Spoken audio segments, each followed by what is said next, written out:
Hi everybody, welcome to week 5 of Step into Spring. Week 5 already and our challenge is nearly done. So this week we're going to talk about how improving your flexibility can help you with getting out and about and walking. And we're also going to talk a little bit about staying motivated in the final stages of your challenge. My name's Beth and I'm a fitness professional with over 20 years of experience working with people one-to-one and in groups to improve their own strength, fitness and flexibility as well. So let's talk about staying motivated. As we're nearing those last few days of the challenge, you might be starting to feel a little bit more tired and a little bit less motivated. It's a difficult point in the challenge because we're not quite near enough the end to see the finish line, but we're also quite a long way through and we don't want to quit at this stage. So it's really important to remember your mission.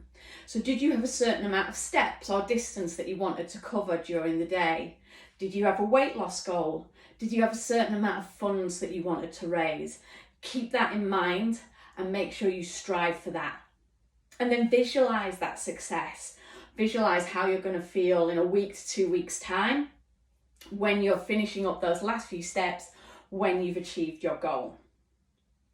Also, don't be afraid to take a break if you need to. If you're feeling tired, if your body feels fatigued, listen to your body. It's telling you what it needs, and if it needs a day off, give it a day off. Don't forget to celebrate each little victory. So every time you've been out for a walk, every time you've got a little bit faster on your usual route, every time you've lost a pound or raised a pound, make sure to celebrate that victory. Post it on Facebook or Instagram. Make sure you tag St. Rocco's in.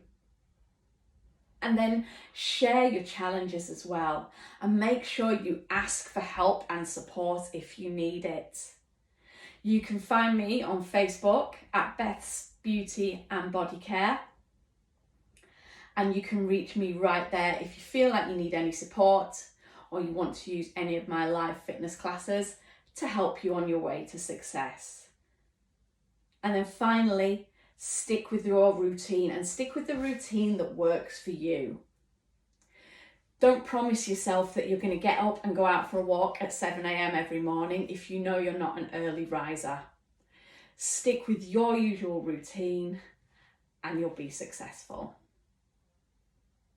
Okay, so we're going to talk a little bit about flexibility training today and stretching. So don't assume that just because you've been for a walk that you don't need to stretch. Your muscles are still working whilst you're walking, and that's going to lead to shortening and tightening of the muscles and tendons. So we do need to take some time to stretch after any form of exercise, and there's lots and lots of benefits to doing so. So the obvious one is to increase muscle and tendon length. By doing that, we can increase our range of movement overall and throughout the body. So if you find you've got difficulty in moving the shoulders or the hips, stretching the muscles that surround that joint will gradually increase your range of movement. And that's going to give you more freedom of movement too, and more comfort. So you're going to be able to move more comfortably. Not only that, but it's going to decrease your risk of injury and your risk of being sore after a difficult workout or walk. It'll help improve your performance. So that might be in making you walking faster or further. You're going to be able to elongate your stride more. And it's going to help improve your posture. And we've talked about posture a lot over the last few weeks and how important that is. When we're stretching, we might stretch for maintenance of muscle length, or we might stretch for development of muscle length. And it really depends on what your goals are.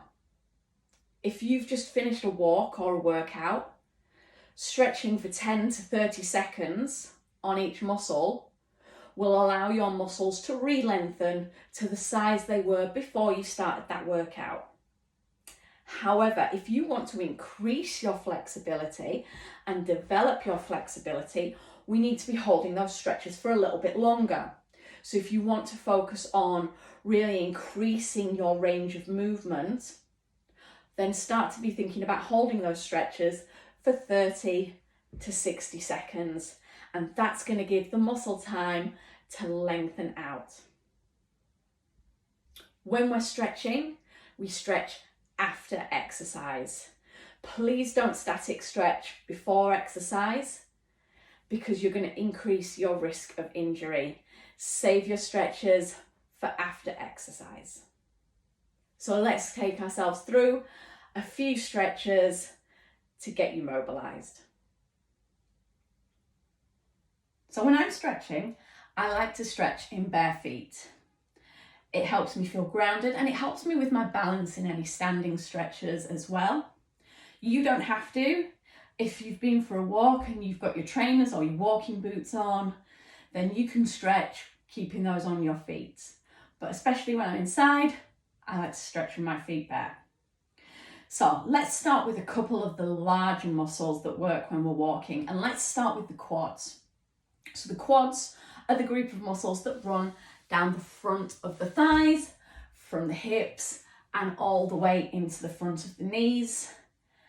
And we're going to give those a stretch by really simply just picking the foot up and bringing it into your backside. So holding the heel, using a wall for balance if you need to, and just gently easing the foot in till the knees come together. From there, try to push your hip bones forwards and you're going to feel that stretch deepen a little bit up into the hip flexor. While doing that, try to keep the knees squeezed together so there's no space between the thighs. And remember, if we're stretching for muscle maintenance, we're stretching for 10 to 30 seconds. If we're stretching for development, we stretch for 30 seconds plus. And always make sure what you do on one side, you then do on the other. Be really aware with all your stretches that it's very, very normal to have one side that's more flexible than the other and one side that feels tighter than the other. But by stretching on a regular basis, you can start to work out those imbalances and improve them. So that's the big muscle down the front of the thigh. Let's have a look at the big muscles down the back of the lower leg. So we're talking calf and all the way down to the back of the ankle. So I'm going to stretch using a wall here. By stepping up to the wall, nice and close, we're going to pop the toes against the wall, keeping the leg nice and straight, and then heel down and just tilt your body forwards towards the wall. And we're going to feel that down the bulk of the back of the leg, from the back of the knee. And then if we want to bring that down into the ankle as well, we can just bend the knee a little bit. And that bend in the knee, you'll find the stretch comes out of the top of the calf and moves into the soleus down the back of the ankle. So again, we want to repeat that on the other side. So we step up to the wall, toes onto the wall, pop the heel down, leg is straight without overlocking the knee. And then we just allow our body to tip forward towards the wall, keeping the heel grounded and the toes up. Hold that stretch until it starts to wear off a little bit. And if you're going for the developmental stretching, as it starts to wear off, you push a little deeper into the stretch. And then if you want to add that lower leg stretch, bend the knees a little bit and feel the stretch move. One place that it's easy to forget to stretch is the feet themselves, but there's a really simple way of stretching out through the feet. So from a kneeling position, all we need to do is tuck our toes under the body, sit hips back onto the heels, draw up nice and tall and lift through the crown of the head. While this might be comfortable at first, you'll soon feel the intensity of the stretch building in the sole of the foot. You don't need to spend a long time here, just until you feel that discomfort building, and then you can come out. With all our stretches, while they might be uncomfortable, we don't ever want them to be painful. And if you take a stretch to the point where it's painful, please do pull it back. From there, let's look at a couple of upper body stretches. So you might think you don't need to stretch your upper body when you've been walking. However, as you'll remember from some of the content that we did in week 1, the upper body actually works quite hard, the arms and the shoulders, to push ourselves through with good walking technique. So it's really great to stretch those out too. To stretch out the shoulders, bring a straight arm across the chest, and you can either gently apply pressure to the upper or the lower arm, but try not to place any pressure on the elbow itself. From there, just give yourself some space between your chin and your chest, drop the shoulder down and just gently hold. So again, when you first go into your stretch, you're going to feel that initial pull. And then as you hold it, you'll feel it starting to wear off. So if you're stretching for development, that's the point where you can gently ease it a little bit more and start to increase the flexibility at that joint. Let's take a little look at a side body stretch as well. So we can stay seated for this, or you can try this standing. Good posture, as always, is really important. If we reach up, take the arms above the body and just gently take hold of one wrist with the other hand and then curve over to the side. And we want to create a C shape through the ribs. So really do bend.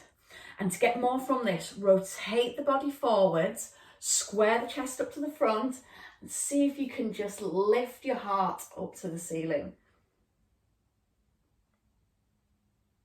If you're sitting, make sure you're keeping both sides of your bum evenly on the floor. And then just try it to the other side. So really gently. So we rotate the body forwards. And you want to think about pulling elbow away from hip as much as we're thinking about taking arm over the body. And that's going to create that lovely bend through the side of the waist.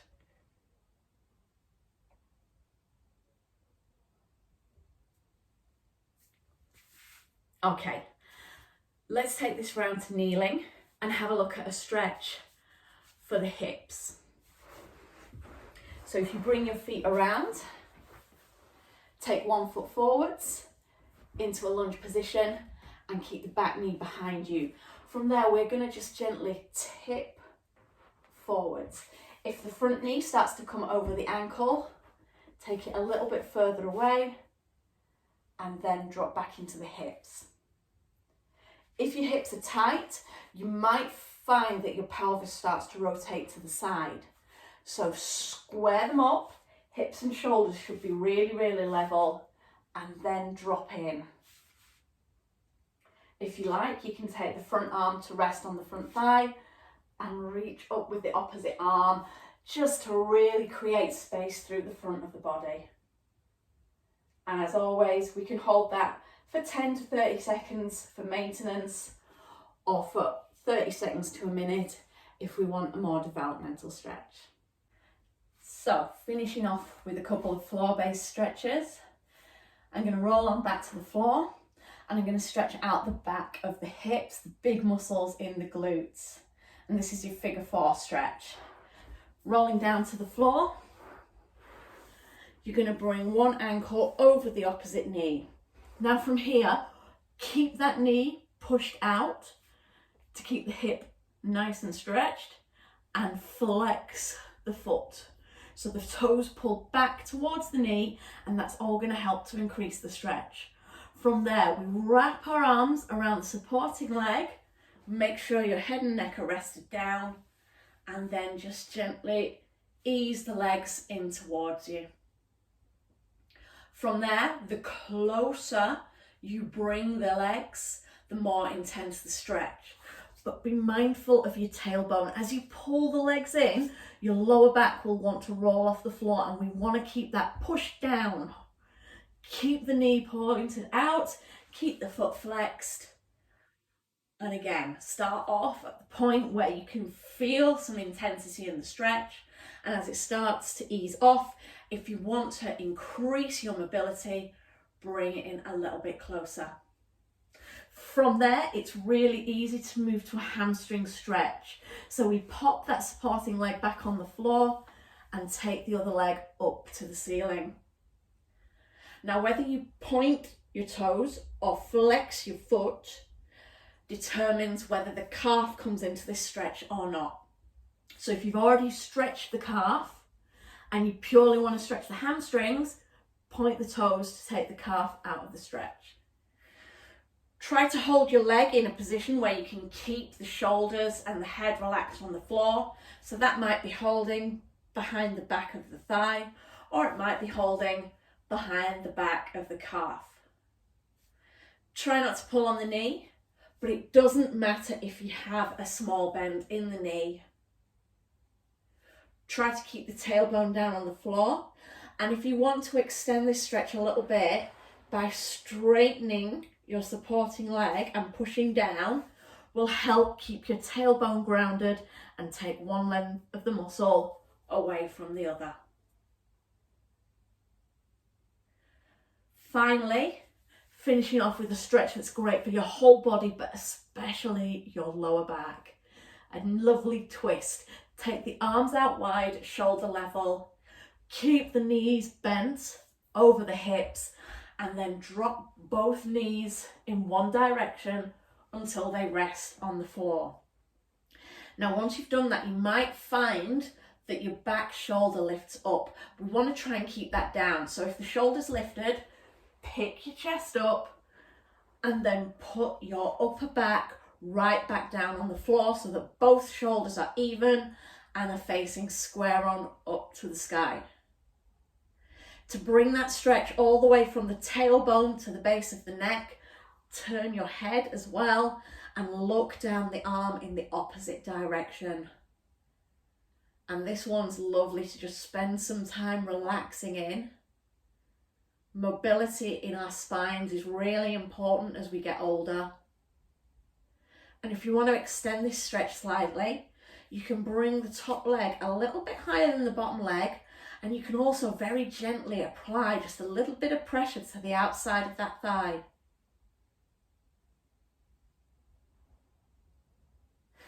As always, make sure that you repeat those stretches on the other side so that they're nice and even. So that's it for week 5. If you'd like more information on flexibility training, or you'd like to join in with one of my live workouts, you can do so on my Facebook page.